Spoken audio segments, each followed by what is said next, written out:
হয়ে গেল। আপনি বাসার মধ্য থেকে হাড়ি পাতিল খাবার দাবার পোশাক আদি যা আছেন সব নিয়ে আসছেন। আবু বকর বলেন, আল্লাহর নবী বেয়াদবি মাফ করবেন, আমি একটা টুপি একটা ভাঙা সুই নিয়ে আসতে মনে ছিল না, আমি তো আপনার দরবারে চলে আসছিলাম। যখন আমার স্মরণ পড়ছে, আবার বাসায় গিয়ে আমি ভাঙ্গা সুইটা পর্যন্ত আপনার দরবারে নিয়ে আসছি, যেন কিয়ামত দিবসে আমি আল্লাহর কাঠগড়ায় অপরাধী না হই। আল্লাহর নবী তো খুশি হয়ে গেলেন। আল্লাহর নবী অন্যান্য সাহাবীদেরকে বললেন, ও সাহাবীরা, শোনো শোনো, তোমরা তো কত কিছুই আমি নবীর দরবারে আল্লাহ, অনেকে 100 উট আনছো, অনেকে তার সম্পদের অর্ধেক নিয়ে আসছে, অনেকে সম্পদের 5 ভাগের 1 ভাগ আনছে। আমার আবু বকরের কিছু নাই, তাতে কি হয়েছে? আমার আবু বকর বাসার মধ্যে কিছুই রাখে নাই, বাসার মধ্যে একটা সুই পরিমাণ সব কিছু আল্লাহর নবীর দরবারে নিয়ে আসছে। আমার আবু বকরই ফার্স্ট হয়েছে। সুবহানাল্লাহ। বড় হৃদয় লাগে আল্লাহকে পাইতে হয়ে লাগে। সম্পদ থাকলে আল্লাহকে খুঁজে পাওয়া যায় না, বড় দিল লাগে, সাদা কলব লাগে, সম্পদ লাগে না বাবাজিরা আমার। আসসালামু আলাইকুম ওয়া রাহমাতুল্লাহি ওয়া বারাকাতুহু। আলহামদুলিল্লাহ আলহামদুলিল্লাহি নাহমাদুহু ওয়া নাস্তাঈনুহু ওয়া নাস্তাগফিরুহু ওয়া নাউযু বিল্লাহি মিন শুরুরি আনফুসিনা মান ইয়াহদিল্লাহু ফালা মুদিল্লা লাহু ওয়া মান ইউদ্লিলহু ফালা হাদিয়া লাহু ওয়া নাশহাদু আল লা ইলাহা ইল্লাল্লাহু ওয়াহদাহু লা শারীকা লাহু ওয়া আন্না সাইয়্যিদানা ওয়া সানাদানা ওয়া হাবিবানা ওয়া মাওলানা মুহাম্মাদান আবদুহু ওয়া রাসূলুহু আরসালাহু বিল হাক্কি বাশীরান ওয়া নাযীরা ওয়া দাঈয়ান ইলাল্লাহি বিইذনিহি ওয়া সিরাজান ওয়া কমারান মুনীরা। أما بعد فقد قال الله تعالى في كلامه المجيد وفرقانه الحميد. أعوذ بالله من الشيطان الرجيم. بسم الله الرحمن الرحيم. الذين ينفقون في السراء والضراء والكاظمين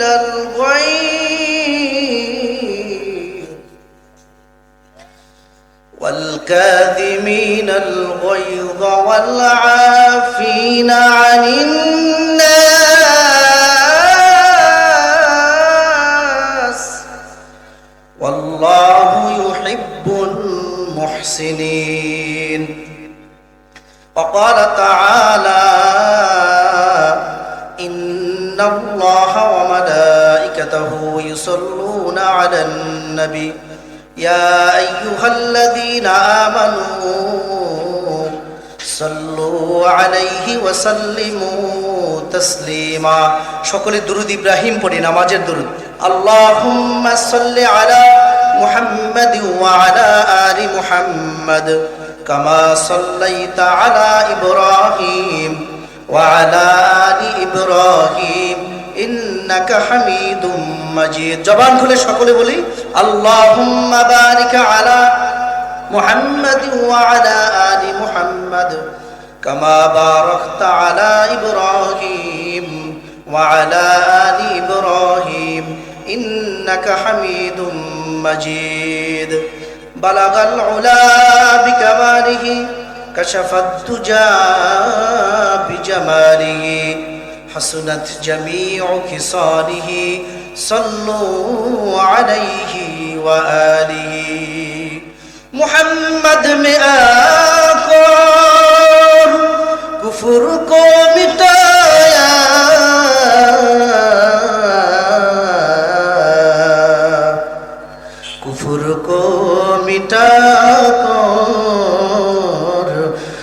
أشرقت بطايا بلغ العلا بكماله كشف الدجى بجماله حسنت جميع خصاله صلوا عليه وآله الحمد لله অধ্যকার আয়োজিত মাদারীপুর হাফেজ কল্যাণ ঐক্য পরিষদের আজকের মুহূর্তে মাহফিলের আজকের প্রধান বক্তা প্রধান আলোচক হযরত মাওলানা মুফতি আব্দুর রহমান সিদ্দিকী মাদ্দাজিল্লাহুল আলী। আজকের আরো আলোচক বৃন্দ আছেন, মঞ্চে উপবিষ্ট হযরত উলামায়ে কেরাম, আমার সম্মুখবানের দিন প্রিয়, ইসলাম প্রিয়, কোরআন প্রিয়, আল্লাহ প্রিয়, মোহাব্বতের মুসল্লিয়ানে কেরাম, যুবক ভাইরা, মাদ্রাসার তালবে আলেম, ব্যবসায়ী ভাইরা, পর্দার অন্তরালের শ্রদ্ধেয়া সম্মানিতা মা এবং বোনেরা, মহান আল্লাহ জাল্লা শানুর দরবারে লাখো কোটি শুকরিয়া যে আল্লাহ পাক রব্বুল আলামিনের অশেষ মেহেরবানিতে আজ আমরা জান্নাতের বাগানে আসতে পেরেছি, বসতে পেরেছি। এজন্য শুকরিয়া তান সেই মহান রবের দরবারে হৃদয়ের সর্বোচ্চ ভালোবাসা দিয়ে জোরে সরি সকলে মোহাব্বত নিয়ে বলি আলহামদুলিল্লাহ। সম্মানিত মুসল্লিয়ানে কেরাম, আপনারা শুনে খুশি হবেন আজকের মাহফিল বরকতি মাহফিল, কোরআনের সংগঠন, কোরআনের মাহফিল। এই মাহফিলটা অন্যান্য মাহফিল থেকে একটু আলাদা। আপনারা অবাক হবেন, এই সংগঠনে যতজন সদস্য আছেন সকলেই পবিত্র কোরআনুল কারীমের শুরু থেকে শেষ পর্যন্ত হাফেজ। সুবহানাল্লাহ, জোরে বলবেন না? সুবহান। বরকতি মাহফিল যারা বসছেন, আল্লাহ পাক সবাইকে কোরআনের প্রেমিক হিসাবে কবুল করুক, আমিন, জোরে বলেন। বর্তমান জামানায় কোরআন পড়ার মানুষ খুবই কম, কোরআন শোনার মানুষও খুবই কম।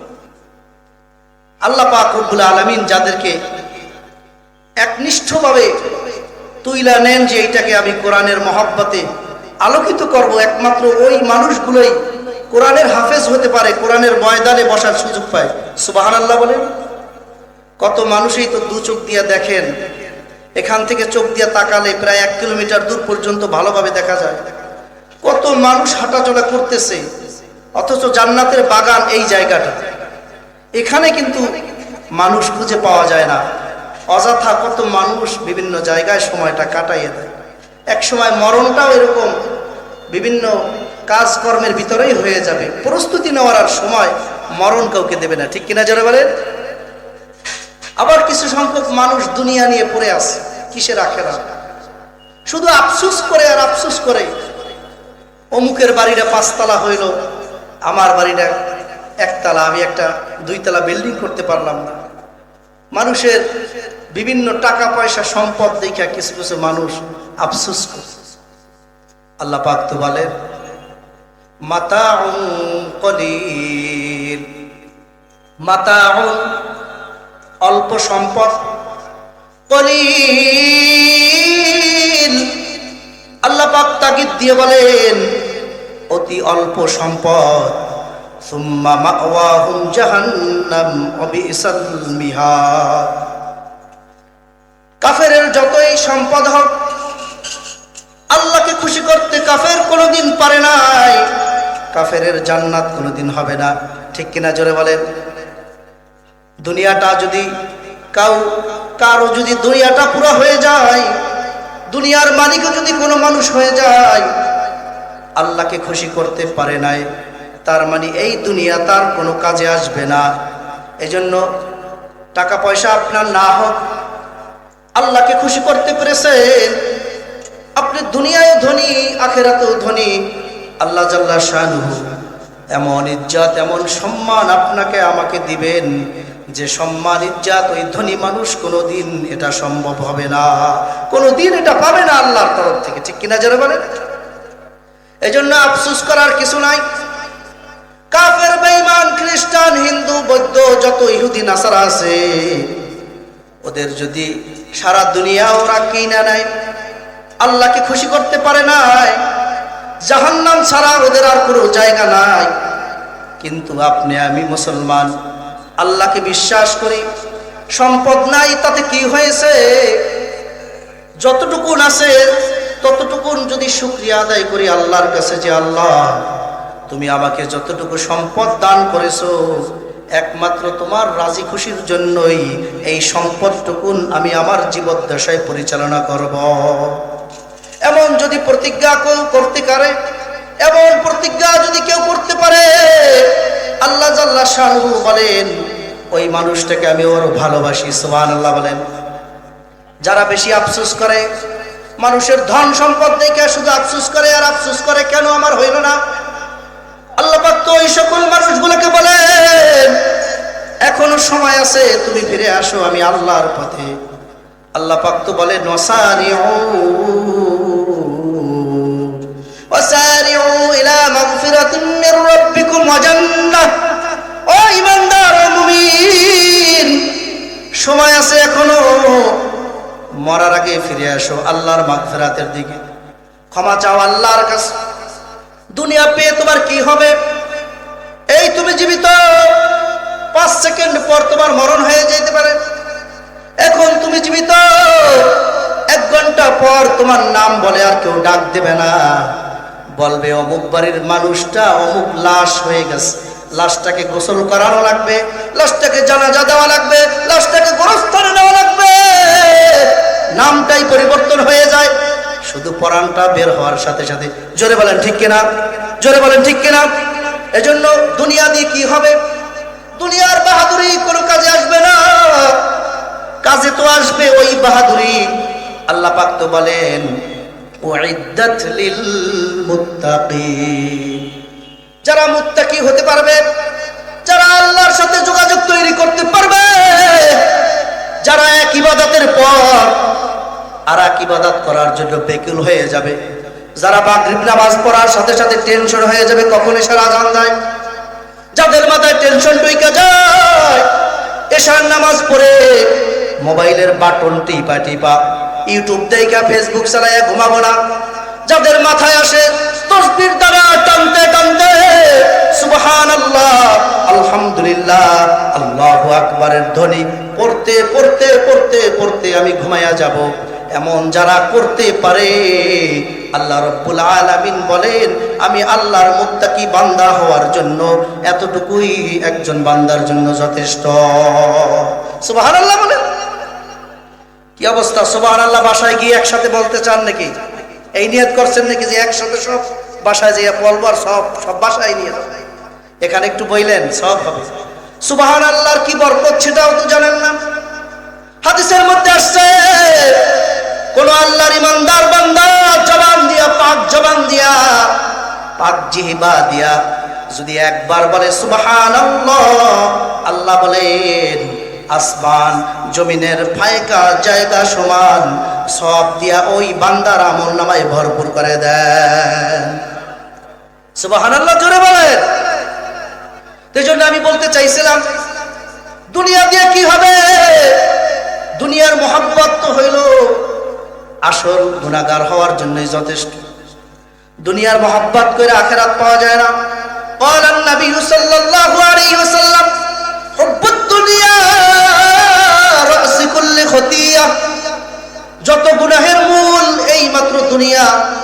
দুনিয়া নিয়ে যারা চিন্তা ভাবনা করে, দুনিয়া যারা চিন্তা ভাবনা করে, আখিরাতকে যারা ভুইলা যায়, একমাত্র তারা কোনোদিন আল্লাহকে কোনোভাবেই কশ্চিন কালেও খুঁজে পাবে না।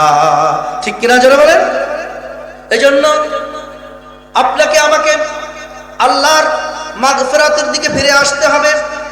আল্লাহ পাক তো ঘোষণা দেন ওয়াসারিউ ইলা মাগফিরাতিম মির রাব্বিকুম ওয়া জান্নাহ ওয়া জান্নাতিন আরদুহাস সামাওয়াতু ওয়াল আরদু উইদ্দাত লিল মুত্তাকিন। জোরে সরে বলুন না আল্লাহু আকবার। জোরে বলেন আল্লাহু আকবার। আরে মিয়া সাহেব, আল্লাহ তো অফার দিয়েছেন। আল্লাহ বলেন যারা গুনাহের থেকে আমি আল্লাহর মাগফিরাতের দিকে ফিরে আসতে পারবে, যে সকল মুমিন মুসলমান খারাপ চরিত্র থেকে ভালো চরিত্রের দিকে ফিরে আসতে পারবে, ওই সকল ইমানদারদেরকে আল্লাহ পাক বলেন এমন জান্নাত আমি দান করব যে জান্নাতটার পরিধি হবে আসমান জমিনের ফায়কা জায়গা সমান, এত বিশাল একটা জান্নাত তার আমল নামায় আমি আল্লাহ দান করে দিব। সুবহানাল্লাহ। এজন্য আল্লাহ রাব্বুল আলামিন বলেন জান্নাত পাইতে হইলে উইদ্দাত লিল মুত্তাকিন, শর্ত হইল মুত্তাকি হতে হবে, শর্ত হইল ইমানদার হতে হবে, শর্ত হইল আল্লাহর সাথে কানেকশন থাকতে হবে, সর্বদা কানেকশন রাখতে হবে। মৃত্যুর আগ পর্যন্ত এই কানেকশন আর ছাড়া যাবে না। মৃত্যুর আগ পর্যন্ত ইবাদতের ধারাবাহিকতা এটা কোনোভাবেই ব্যর্থ করা যাবে না। ইবাদতের ধারাবাহিকতা যারা রাখতে পারে আল্লাহ রাব্বুল আলামিন বলেন ইবাদতের ধারাবাহিকতা মৃত্যু পর্যন্ত যারা ধরে রাখতে পারে ওই মানুষগুলোই হইল একনিষ্ঠভাবে আমার মুত্তাকি বান্দা। সুবহানাল্লাহ। আল্লাহ জাল্লা শানুহু বলেন ও ঈমানদার, মুত্তাকি বান্দা হওয়ার জন্য তোমার আরো কিছু কিছু করতে হবে। কি করবা? আল্লাহ জাল্লা শানুহু বলেন আল্লাযীনা ইউনফিকুনা ফিস সাররা, তোমার নিজেকে একটু দয়ালু হতে হবে, তোমার নিজেকে একটু দানশীল হতে হবে। আল্লাহ জাল্লা শানুহু যাদেরকে সম্পদ দিয়েছে আল্লাহ বলেন তোমার সম্পদ থেকে আবার তুমি কিছু দিনের কাজে ব্যয় করো। আল্লাহ জাল্লা শানুহু বলেন যাদেরকে আমি আল্লাহ সম্পদ দেই নাই তাদের মনটাও বড় রাখো, তারাও দিনের কাজে কিছু ব্যয় করো। ওয়াল কাযিমিনাল গায়য, এবং তোমার মধ্যে যত রাগ গোসা আছে এই রাগ গোসাকে দূর করা লাগবে। যদি প্রকৃত আল্লাহর মুমিন তুমি বান্দা হতে চাও এই কাজগুলো করা লাগবে। ওয়াল কাযিমিনাল গায়য ওয়াল আফিনা আনিন নাস, দয়ালু হতে হবে তোমাকে, দয়ালু। দয়ালু যদি তুমি হতে পারো আল্লাহ রাব্বুল আলামিন বলেন এই যে তিনটা বিষয় আল্লাহ রাব্বুল আলামিন বলেন এই তিনটা বিষয়ে যদি কেউ আমল করতে পারে আল্লাহ রাব্বুল আলামিন বলেন আমার প্রিয় বান্দা হিসেবে ওই বান্দাটা পরিগণিত হয়ে যাবে। সুবহানাল্লাহ। আল্লাহ জাল্লা শানুহু বলেন তোমার সম্পদ দিয়েছি এটা আমি আল্লাহর করুণা। সম্পদ থেকে আল্লাহর রাস্তায় যদি কিছু ব্যয় করো তুমি অবশ্যই এটার ফল পাবা। তোমার কিছু নাই তারপরে তোমার হতাশ হওয়ার কিছু নাই, যা আছে তার থেকে তুমি ব্যয় করো। সাহাবায়ে কেরামদের আমলের দিকে যদি আমরা একটু তাকাই, সাহাবীদের অনেকের বেশি সম্পদ ছিল, আবার অনেকের কম সম্পদ ছিল, কিন্তু মনোবল তাদের এত বড় ছিল, এত বিশাল ছিল, মনের দিক থেকে তারা ছিল পাহাড়ের সমান, তার ছিল সাগরের সমান। এর থেকেও বেশি হৃদয়ের মানুষ, এর থেকেও বড় হৃদয়ের মানুষ হযরতে ওমরে ফারুক রাদিয়াল্লাহু তাআলা আনহু। তিনি রাষ্ট্র পরিচালনা করেছেন, কত সুন্দরভাবে রাষ্ট্র পরিচালনা করেছেন যে রাষ্ট্রের মধ্যে একটা অভিযোগ তিনি খুঁজে পান নাই। মানুষদের কাছে এত সুন্দরভাবে তার রাষ্ট্রীয় কোষাগার থেকে যত ধন সম্পদ আছে পাই টু পাই সব জায়গায় সুন্দরভাবে পৌঁছে দিয়েছে। ঠিক কিনা যারা বলেন? আল্লাহ নবীর সাহাবী, সব থেকে কাছের একজন সাহাবী, দরিদ্র ছিলেন কিন্তু হৃদয়টা ছিল বড় বড়। হযরত আবু বকর সিদ্দিক রাদিয়াল্লাহু তাআলা সম্পদশালী ছিলেন না, হৃদয়টা কত বড় ছিল। একবার আল্লাহর নবীর দরবারে যাবেন, চিন্তা করলেন বাসার মধ্যে যতটুকু সম্পদ আছে নবীর দরবারে নিয়ে যাব। তখনকার যুগে তো এত সুন্দর আলোর ব্যবস্থা ছিল না, এত সুন্দর লাইটের ব্যবস্থা ছিল না, এসি ছিল না, কিছুই ছিল না। অন্ধকার রাত্রিতে বাসার মধ্য থেকে মাল সামানাগুলো গুছাচ্ছে আর গুছাচ্ছে, সব কিছু পোটলা বাইদা নিয়ে যাবে নবীর দরবারে। সব কিছু যখন একটা পোটলার মধ্যে সব কিছু রাখলো, বাসা থেকে বের হয়ে মাঠ পেরিয়ে রওনা দিল নবীর দরবারে। কিছু দূর যাওয়ার পরে হযরতে আবু বকর সিদ্দিক রাদিয়াল্লাহু তাআলা আনহুর স্মরণ আসলো, এই আমি তো বাসার মধ্যে একটা সুই রেখে আসছি, নবীর দরবারে আমি আবু বকর যাইতেছি, আমি সাহাবী দাবি করব, নবীর একজন প্রিয় মানুষ আমি দাবি করব, আর ঘরের মধ্যে একটা ভাঙ্গা সুই আমি রেখে যাব, এটা হতে পারে না। আবু বকর সিদ্দিক আবার ব্যাক করেছেন ঘরের মধ্যে, অন্ধকার ঘরের মধ্যে খুঁজতেছে খুঁজতেছে খুঁজতেছে। তার কন্যা বলতেছে, আব্বাজান আপনি তো সবকিছু ঘরের মধ্যে থেকে নিয়ে গেছেন, কি খুঁজতেছেন আবার অন্ধকার রাত্রিতে? এই অন্ধকারের মধ্যে আবার কি খুঁজতেছেন? আবু বকর সিদ্দিক রাদিয়াল্লাহু তাআলা আনহু তার মেয়েকে ডাক দিয়ে বললে, ও মা, আমি তো নবীর দরবারে যাইতেছি, আমি তো বড় একটা অপরাধ করেছিলাম, একটা ভাঙ্গা সুই বেড়ার মধ্যে গাঁথা আছে, আমার স্মরণ ছিল না, আমি তো নবীর দরবারে রওনা দিলাম। কিছু দূর যাওয়ার পরে আমার স্মরণ আসলো, আমার হৃদয়টা ভেঙে চুরমার হয়ে যাচ্ছে, আমি তো বড় অপরাধী, একটা ভাঙ্গা সুইও যদি নবীর দরবারে না নেই, হয়তো কিয়ামতের দিবসে আল্লাহর কাঠগড়ায় আমি আবু বকর অপরাধী হিসেবে উঠতে পারি। আল্লাহু আকবার বলে। আবু বকর সিদ্দিক রাদিয়াল্লাহু তাআলা আনহু অন্ধকারের মধ্যে খুঁজতেছে। তখনকার যুগে বাড়িঘর তো এরকম বিল্ডিং ছিল না, 5 তলা 10 তলা এরকম সুন্দর সুন্দর বাড়ি ছিল না। খেজুর পাতার ছাউনি, খেজুর পাতার বেড়া, বৃষ্টির পানি আসমান থেকে পড়ার সাথে সাথে বাসার উপরে খেজুর পাতার ছাউনি দিয়া ফাঁকা দিয়া টপ টপ কইরা আল্লাহর নবীর ঘরে পানি পড়তো। আল্লাহু আকবার বলে। এত কষ্টে জীবন যাপন করেছেন আল্লাহর নবী। আবু বকর সিদ্দিকের ঘর এরকম ছিল, খেজুর পাতার ছাউনি, বৃষ্টি পড়ার সাথে সাথে ছাদ ভেদ করে ঘরের মধ্যে পড়ে যায়। তারপরেও বেড়ার মধ্যে সুই খুঁজতেছিল অন্ধকারে, খুঁজা পায় না। তার মেয়েও সহযোগিতা কইরা এক পর্যায়ে বেড়ার মধ্যে ভাঙ্গা সুই খুঁজা পাইছে, সুইটাও টোপলার মধ্যে নিয়ে গেছে। তখনকার যুগে তো এরকম লাইটের ব্যবস্থা ছিল না, ল্যাম্পবাতি, কূপ যেটাকে আমরা বলি বাংলা ভাষায় ল্যাম্পবাতি, ল্যাম্পবাতি জ্বালানো ছিল, একটু আলোর ব্যবস্থা ছিল ল্যাম্পবাতির। আবু বকর সিদ্দিক তিনি ল্যাম্পবাতির দিকে যখন তাকাইল, মনের মধ্যে আবার সাড়া দিল, ল্যাম্পবাতিটাও তো আমি আবু বকর রাইখা যাইতে পারি না, নবীর সাহাবী দাবি করব, এই ল্যাম্পবাতিটা যদি, কুপিটা যদি আজকে আমি রাইখা যাই, এমন হতে পারে কিয়ামতের দিন আমি আবু বকর অপরাধীর কাতারে দাঁড়ানো লাগবে। ল্যাম্পবাতিটাও নিয়ে গেছে, বাসার মধ্যে যা ছিল সব কাছায়া টোপলা বাইন্দা নবীর দরবারে নিয়ে গেছে। নবী পাক সাল্লাল্লাহু আলাইহি ওয়াসাল্লাম আরো সাহাবীদেরকে বলল, ও সাহাবী, যুদ্ধের জন্য তোমরা কে কি আনছো দাও আমার কাছে। এক একজন যার যতটুকু সম্পদ ছিল, কেউ আনছে অর্ধেক, কেউ আনছে 3 ভাগের 1 ভাগ, কেউ আনছে 5 ভাগের 1 ভাগ, কেউ আনছে 100। সব থেকে কম যিনি আনছেন তিনি হইলেন হযরতে আবু বকর সিদ্দিক। তার উট নাই, সম্পদ নাই, স্বর্ণ নাই, রৌপ্য নাই, কিছু নাই, বাসার মধ্যে যা ছিল সব নিয়ে আসছে। আল্লাহর নবী একে একে সবার মালগুলো নিয়ে নিলেন। শেষে একমাত্র দেখে পাশেই দাঁড়ানো আবু বকর।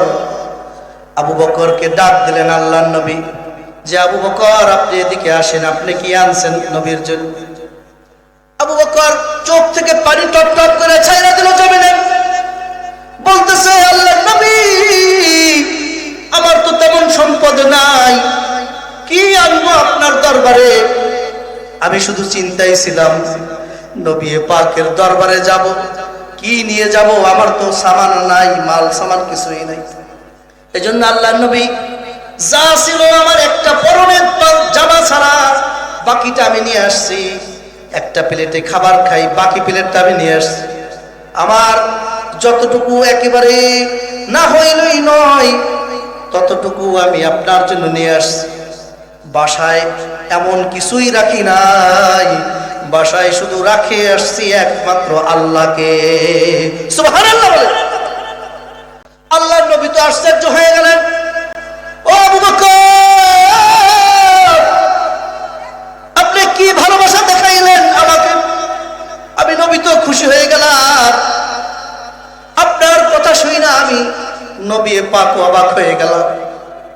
আপনি বাসার মধ্য থেকে হাড়ি পাতিল খাবার দাবার পোশাক আদি যা আছেন সব নিয়ে আসছেন। আবু বকর বলেন আল্লাহর নবী বেয়াদবি মাফ করবেন, আমি একটা টুপি একটা ভাঙা সুই নিয়ে আসতে মনে ছিল না, আমি তো আপনার দরবারে চলে আসছিলাম। যখন আমার স্মরণ পড়ছে আবার বাসায় গিয়ে আমি ভাঙ্গা সুইটা পর্যন্ত আপনার দরবারে নিয়ে আসছি, যেন কিয়ামত দিবসে আমি আল্লাহর কাঠগড়ায় অপরাধী না হই। আল্লাহর নবী তো খুশি হয়ে গেলেন। আল্লাহর নবী অন্যান্য সাহাবীদেরকে বললেন, ও সাহাবীরা শোনো শোনো, তোমরা তো কত কিছুই আমি নবীর দরবারে আল্লাহ, অনেকে 100 উট আনছো, অনেকে তার সম্পদের অর্ধেক নিয়ে আসছে, অনেকে সম্পদের 5 ভাগের 1 ভাগ আনছে। আমার আবু বকরের কিছু নাই, তাতে কি হয়েছে? আমার আবু বকর বাসার মধ্যে কিছুই রাখে নাই, বাসার মধ্যে একটা সুই পরিমাণ সব কিছু আল্লাহর নবীর দরবারে নিয়ে আসছে। আমার আবু বকরই ফার্স্ট হয়েছে। সুবহানাল্লাহ। বড় হৃদয় লাগে আল্লাহকে পাইতে হয়ে লাগে। সম্পদ থাকলে আল্লাহকে খুঁজে পাওয়া যায় না, বড় দিল লাগে, সাদা কলব লাগে, সম্পদ লাগে না বাবাজিরা আমার। বড় সাদা একটা দিল যদি কারো থাকে, সাদা দিল দিয়া সাদা কলব তাহাজ্জুদের নামাজে তাহাজ্জুদের ওয়াক্তে যদি ঠান্ডা পানি দিয়া কোন মুমিন মুসলমান 2 রাকাত তাহাজ্জুদের নামাজ পড়া যায়, নামাজের মুসাল্লায় বৈশা নামাজ পড়া যদি হাত জাগায় আল্লাহর দিকে ডাক দেয়, আল্লাহ وَإِذَا سَأَلَكَ عِبَادِي عَنِّي فَإِنِّي قَرِيبٌ أُجِيبُ دَعْوَةَ الدَّاعِ إِذَا دَعَانِ فَلْيَسْتَجِيبُوا لِي وَلْيُؤْمِنُوا بِي لَعَلَّهُمْ يَرْشُدُونَ। আল্লাহু আকবার। আল্লাহ তো বলেন, ও বান্দা, গভীর রাত্রে तमाम মাখলুকাত যখন ঘুমায়া থাকে, তুমি বুড়া, তুমি জোয়ান, তুমি ভোর রাইতে ঠান্ডা পানি দিয়া ওযু কইরা যায় নামাজের মুসাল্লায় তাহাজ্জুদের নামাজ পড়া যদি একা একা হৃদয়টা আল্লাহর দিকে মুতাওয়াজ্জা কইরা চোখের পানি ফালায়া দিয়া যদি কান্নার সুরে বলতে পারো আল্লাহ, সবাই আমার সাথে বলেন, যদি ডাকটা এমন দেন, আল্লাহ এই জীবনে কত গুনাহ করেছি, সগীরা কবিরা, কত জানা অজানা, দুনিয়ার কোনো মানুষও জানে না এত বড় বড় মারাত্মক গুনাহ আমি করেছি, কিন্তু তুমি তো আলিমুল গায়ব, তুমি তো সব জানো। তোমার কাঠগড়ায় থেকে আমি বান্দা পার পাবো না। ও আল্লাহ, এখন তো তামাম মাখলুকাত ঘুমানো, এই ভোর রাতে তাহাজ্জুদের নামাজ পড়া একান্ত আমি আল্লাহর দিকে, তোমার দিকে আল্লাহ আমি হাত তুলেছি। তোমার এই নাদার বান্দাটাকে তুমি ফিরাইয়া দিও না, তোমার এই নাদান বান্দাটার জীবনের সমস্ত গুনাহগুলো তুমি ক্ষমা কইরা দাও। আল্লাহু আকবার বলেন। আল্লাহ পাক তো বলেন, ওয়াইদা সাআলাকা ইবাদি আন্নী ফাইন্নী করিব উজিবু দাওয়াতাদ দাঈ ইযা দাআন। আমার বান্দা হাত তুইলা চাইতে দেরি, আমি আল্লাহর একটু সময় দেরি হবে না বান্দার চাওয়া দিতে। সুবহানাল্লাহ। বান্দার শুধু চাইতে দেরি, আমি আল্লাহ সাথে সাথে দিয়া দেব। তবে চাওয়াটা লাগবে ইখলাসের সহিত, চাওয়াটা লাগবে একনিষ্ঠ, চাওয়ার মধ্যে ভেজাল থাকতে পারবে না। চাওয়াটা লাগবে এমন ভাবে যে চাওয়ার মধ্যে দুনিয়ার কোনো চাওয়া থাকতে পারবে না। চাওয়াটা লাগবে একনিষ্ঠ ভাবে যে আল্লাহ মৃত্যুর আগ পর্যন্ত আমি এমন বড় বড় গুনাহ আর কোনোদিন করব না। পারবো না এমন চাইতে ইনশাআল্লাহ? জোরে বলেন, পারবো না? আল্লাহ রাব্বুল শানহু বলেন, যদি কেউ এমন চাইতে পারে, আল্লাহ জাল্লা শানহু বলেন, ওয়ালাইসাতিত তাওবাতু লিল্লাযীনা ইয়ামালুনাস সাইয়্যাত হাত্তা ইযা হাদারা আহাদাহুমুল মাউত ক্বালা ইন্নী তুবতুল আন। আমাদের মধ্যে কিছু কিছু মানুষ আমরা আছি, নামাজের মধ্যে শুধু বলে যায়, আল্লাহ তুমি বড়, তুমি মহান, আমি ভালো হয়ে গেছি, আমি আর গুনাহ করব না। এক নামাজে আল্লাহর সাথে শপথ কইরা আবার পরে রুখতে আমরা নামাজে হাজির হই না। এরকম ওয়াদা খালি আল্লাহর সাথে ভঙ্গ করি। আল্লাহ জাল্লা শানহু বলেন, যারা এরকম ওয়াদা একটার পর একটা আমি আল্লাহর সাথে ভঙ্গ করে, তাদের মরণটা মুমিনের বেশে হবে না, তাদের মরণটা হবে কাফেরের বেশে। নাউযুবিল্লাহ বলেন। قال إني تبت الآن ولا الذين يموتون وهم كفار أولئك أعتدنا لهم عذابا أليما। আল্লাহু আকবার বলেন। আল্লাহ জাল্লা শানহু বলেন, দুনিয়ার কিছু মানুষ আছে সারা জীবন মারা কাম কইরা বেড়াইছে, বুড়া হয়ে গেছে, প্যারালাইসিস হইছে, এখন শুধু আল্লাহকে ডাকে। আল্লাহ পাক বলেন, তোমাকে 60 বছর সময় দিয়েছি, 70 বছর সময় দিয়েছি, মসজিদে ঢুইকা একটা সিজদা দেওয়ার সময় তুমি পাও নাই। দিল খুইলা, দিল দিয়া, পাক জবান দিয়া, পাক জিহ্বা দিয়া আল্লাহর কাছে একটু ক্ষমা চাইতে তুমি পারো নাই। ওয়ালাল্লাযীনা ইয়ামুতুনা ওয়া হুম কুফফার, যখন মরণের সময় হইছে তখন শুধু আল্লাহর কাছে বলো, আল্লাহ আমি ভালো হয়ে গেছি। আল্লাহ জাল্লা শানহু বলেন, ও বেঈমান, তুই তো ভালো হও নাই। ওয়ালাল্লাযীনা ইয়ামুতুনা ওয়া হুম কুফফার, তোর মরণটা হবে কাফেরের বেশে, আমি আল্লাহ বললাম। নাউযুবিল্লাহ বলেন। আল্লাহ জাল্লা শানহু বলেন, তোর মরণটা হবে কাফেরের বেশে।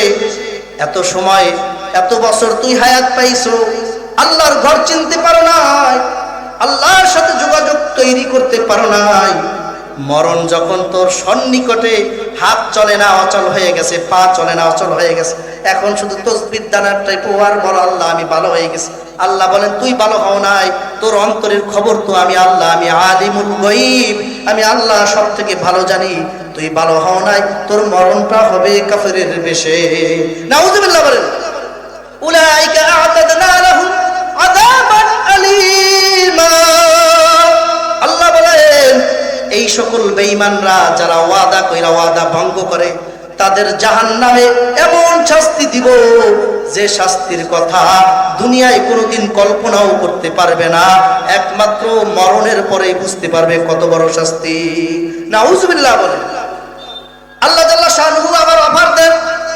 আল্লাহ তো বলেন, ও মুমিন, ও মুসলমান, তুমি তো অপরাধ করবা, সেটাও আমি আল্লাহ জানি।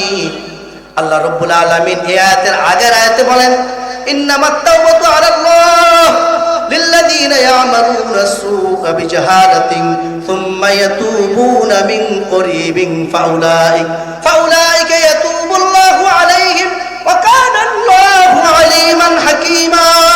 আল্লাহু আকবার জোরে বলেন।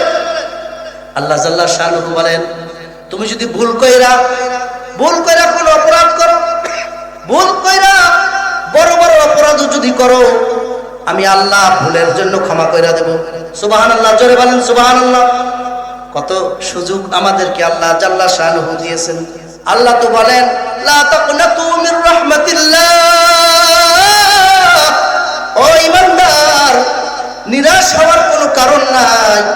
বয়স হয়ে গেছে 30 বছর, 40 বছর, এতদিন পর্যন্ত বুঝ আসে না ইবাদত কেমনে করতে হয়, এতদিন পর্যন্ত আল্লাহর সাথে তুমি যোগাযোগ করতে পারো নাই, কি হয়েছে? তুমি এখনো যদি প্রতিজ্ঞা করো মৃত্যুর আগ পর্যন্ত তুমি আল্লাহকে ভুলে যাবা না, মসজিদ ভুলে যাবা না, মুয়াজ্জিনের আযান শোনার সাথে সাথে মসজিদ চলে যাবা, যদি এমন প্রতিজ্ঞা করতে পারো, আমি আল্লাহ তোমাকে ঈমানদার হিসাবে কবুল কইরা নিব। সুবহানাল্লাহ বলেন। দুনিয়ার মধ্যে কত রাজা বাদশা আসছে, সবাই ঠিক মতন জনগণের হক আদায় করতে পারে নাই। কত সম্পদ পাইছে, আল্লাহকে খুশি করতে পারে নাই। ছোট্ট একটা ওয়াকিয়া বইলে আমি শেষ করব আলোচনা। খলিফাতুল মুসলিমিন আব্দুল মালিক ইবনে মারওয়ান একজন প্রভাবশালী ক্ষমতাসীন একজন শাসক ছিল। আব্দুল মালিক ইবনে মারওয়ান দীর্ঘ 21 বছর পর্যন্ত রাষ্ট্র পরিচালনা করেছে, কিন্তু জনগণের হক ঠিক মতন আদায় করে নাই। রাষ্ট্রের সম্পদ মাইরা খাইছে, নিজে ভোগ বিলাস করেছে। 21 বছর পর্যন্ত রাষ্ট্র পরিচালনা করার পরে রাষ্ট্রের মানুষ তার উপর প্রতিষ্ঠিত হয়ে গেছে, আল্লাহ বেজার হয়ে গেছে। মালিক ইবনে মারওয়ানের যখন মৃত্যুর ঘন্টা বেজে গেছে, মরণ যখন হয়ে গেছে, জনগণ যখন তাকে কবর কবরের ভিতরে তো রাজা বাদশার কবরের মধ্যে সবাইকে নামতে দেয় না। আব্দুল মালিক ইবনে মারওয়ানের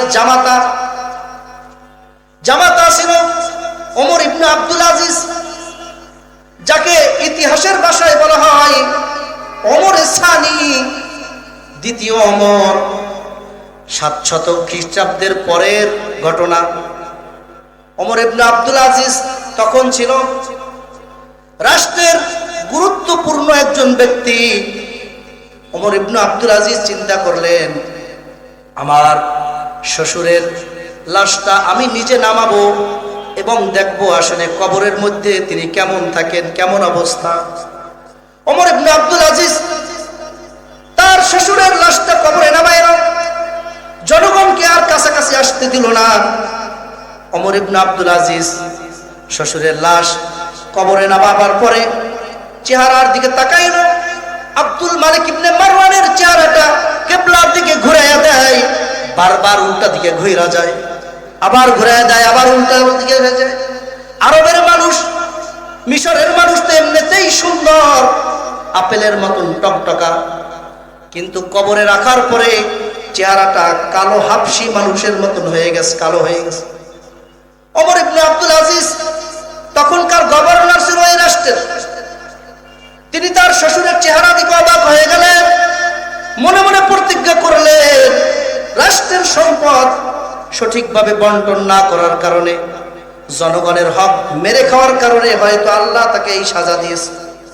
এই ঘটনা কাউকে বলে নাই, এই ঘটনা গোপন রেখেছে।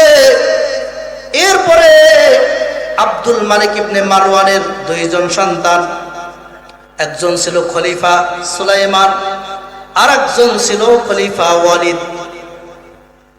আব্দুল মালিক ইবনে মারওয়ানের মৃত্যুর পরে বড় সন্তান খলিফা সুলাইমান রাজ সিংহাসনে বসে গেছেন, রাষ্ট্র পরিচালনা করেছেন দীর্ঘ 9 মাস।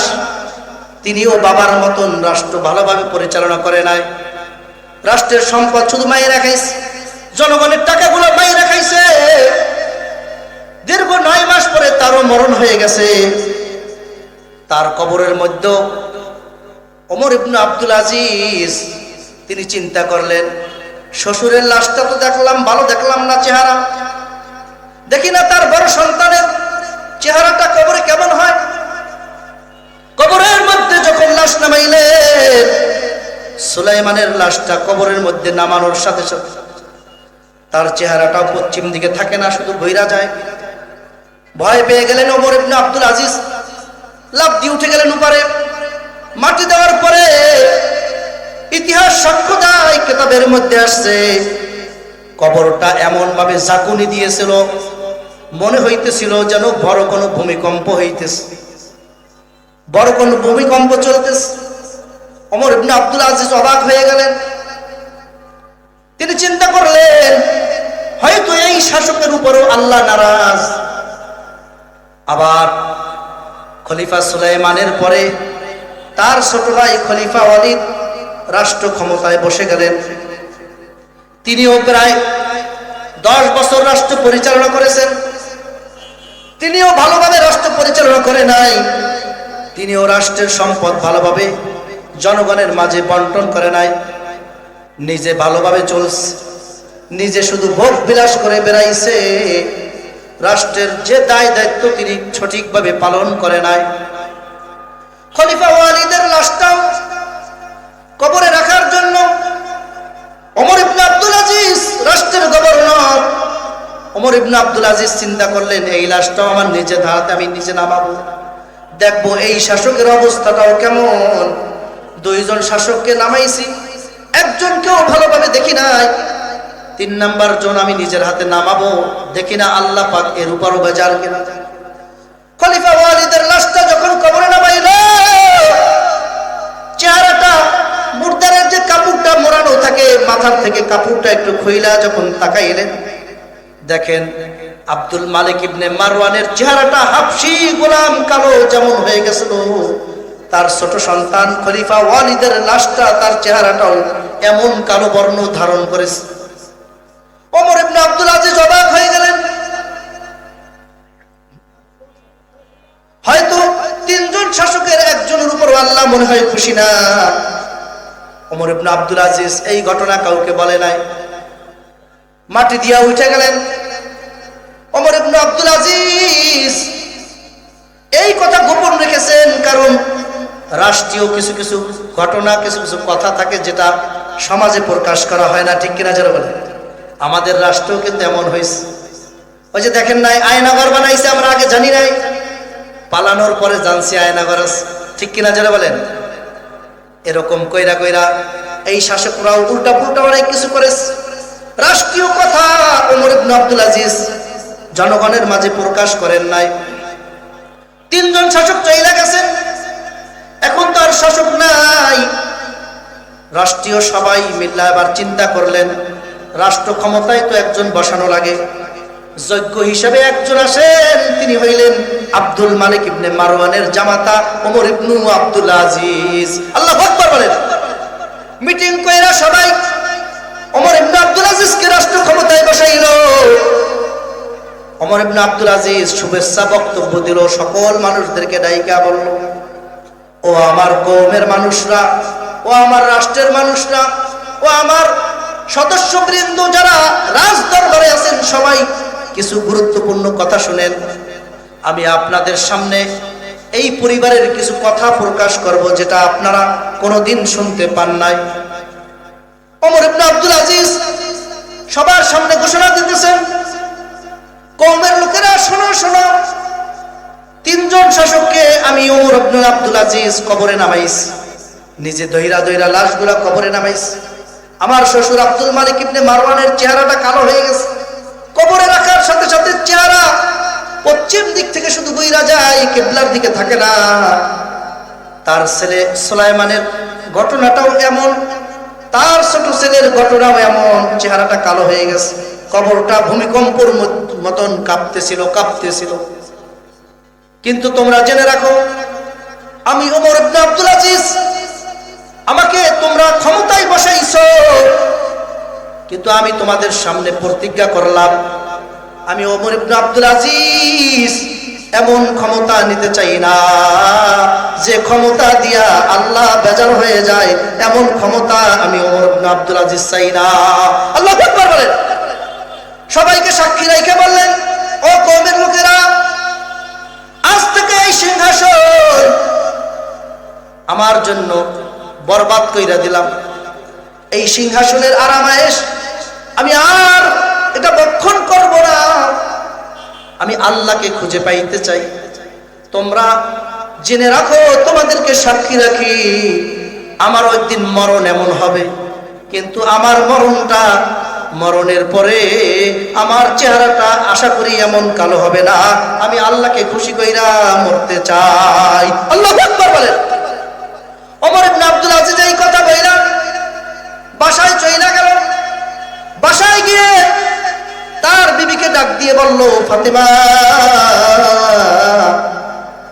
রাজ সিংহাসনে আমাকে দায়িত্ব দিয়েছে, কিন্তু আমি তো তিনজন শাসককে দেখেছি, একজনকেও ভালো দেখি নাই, আল্লাহ হয়তো বেজার। এজন্য আমি প্রতিজ্ঞা করেছি, এই রাজ দরবারের ভোগ বিলাস আজকে থেকে আমি আর কিছুই করব না। আমি শুধু আল্লাহকে পেতে চাই, সবকিছু ছাইরা দিতে চাই। তুমি তো আমার স্ত্রী, তোমাকেও একটা সুযোগ দিতে চাই।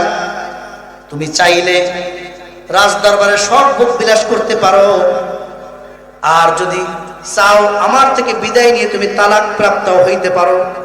যদি তালাক না হও, আমার সাথে যদি থাকো, তবে তোমার ধন সম্পদ এরকম রাজকীয় কিছুই আমি দিতে পারবো না।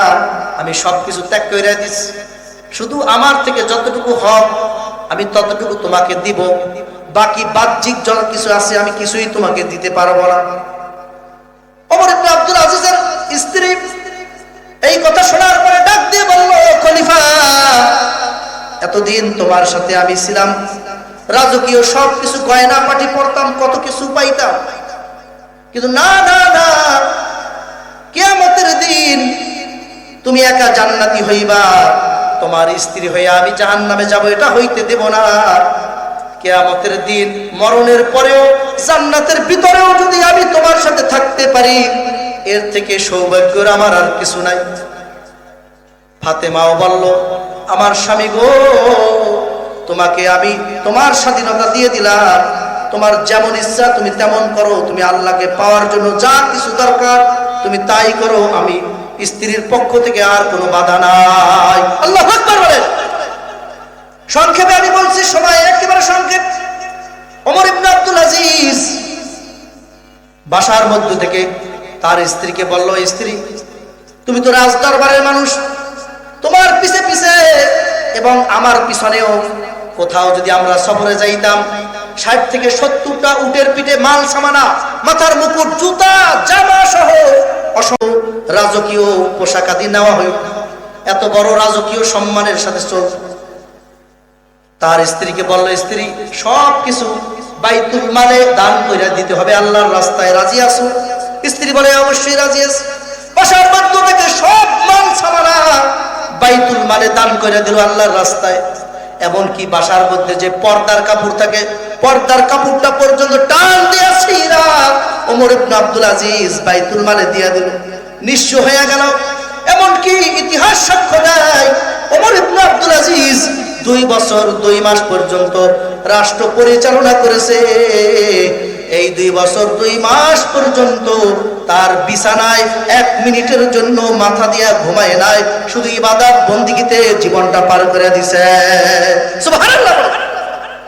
2 বছর 2 মাস পর্যন্ত এমন ভাবে রাষ্ট্র পরিচালনা করেছে, এশার নামাজ পড়া তাসবিহ টানতে টানতে টানতে টানতে মাঝে মাঝে এমন কান্না করতো, আল্লাহর দিকে হাত জাগায়া ছোট শিশুর মতন কান্না করতো আর ডাকতো, আল্লাহ আমার শ্বশুরকে, আমার আগের 3 জন শাসককে তুমি যেভাবে পরিস্থিতি করেছো, আমি এমন জাহান্নামী হতে চাই না, তোমার অবাধ্য হতে চাই না। আল্লাহ গো, আল্লাহর দিকে শুধু হাত জাগায়া এমন ডাক দিত, ছোট শিশু বাচ্চার মতন এমন কান্না করতো। ছোট আশেপাশে বাড়ির বাচ্চারাও শুই না, তারাও কান্না করতো, আশেপাশের মানুষগুলো তার সাথে কান্না করতো। কান্না করতে করতে করতে করতে চোখের পানি ফালায়া ইতিহাস সাক্ষ্য দেয় মাঝে মাঝে দাঁড়ানো থেকে মাটির সাথে শুয়ে যাইতো কান্না করতে করতে, আর শুধু বলতো, আল্লাহ এমন শাসক আমি হতে চাই না যে শাসক জাহান্নামী হয়, এমন শাসক আমি হতে চাই না যে শাসক তোমার বিরোধী হয়, এমন শাসক আমি হতে চাই না দুনিয়ার মানুষ গালি দেয়, এমন শাসক আমি হতে চাই না মৃত্যুর পরেও চেহারাটা কালো হয়ে যায়, এমন শাসক আমি হতে চাই না কবরটা ভূমিকম্পের মতন কাঁপতে থাকে কাঁপতে থাকে। আমি এমন শাসক হতে চাই দুনিয়ার মানুষও যেন মরার পরেও আমার জন্য দোয়া করে, আর তোমার একনিষ্ঠ খাঁটি বান্দা হয়ে আমি যেন মৃত্যুবরণ করতে পারি, এমন বান্দা আমি হতে চাই। লিল্লাহি তাকবীর, লিল্লাহি তাকবীর। পারবো না এমন হতে ইনশাআল্লাহ? আল্লাহর খাঁটি বান্দা হওয়ার জন্য এরকম আল্লাহর দিকে সব কিছু ত্যাগ করতে হবে, পারবো তো ইনশাআল্লাহ? এরকম শাসক পাওয়া বড় মুশকিল। আল্লাহ জাল্লা শানহু আমাদেরকে দুনিয়ার সব মায়ামোহ ত্যাগ করার এবং আখিরাত যা কিছু আখিরাত পাওয়ার জন্য দরকার এই সামানগুলো অর্জন করার তৌফিক দান করুক। আমিন। জোরে বলেন আমিন, আরো জোরে বলেন। আল্লাহ জাল্লা শানহু আজকের মাহফিলকে কবুল করুক। আমিন বলেন। আখির দাওয়ানা আলহামদুলিল্লাহি রাব্বিল আলামিন। আসসালামু আলাইকুম ওয়া রাহমাতুল্লাহি ওয়া বারাকাতুহু।